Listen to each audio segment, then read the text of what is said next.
సరా మహారాజు తానే సమిధల్లి మారి నిలువెల్లా వెలిగెరా.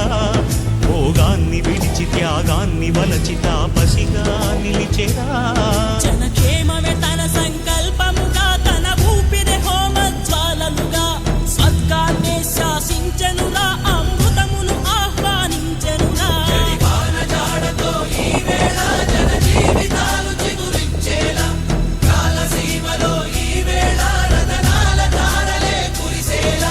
కల్లు కల్లు మని సిరిము వల్లే చినుకే చేరగా, జల్లు జల్లు మని పులకింతల్లో పుడమే పాడగా, హరివిల్లు ఎత్తి కరిమవ్వు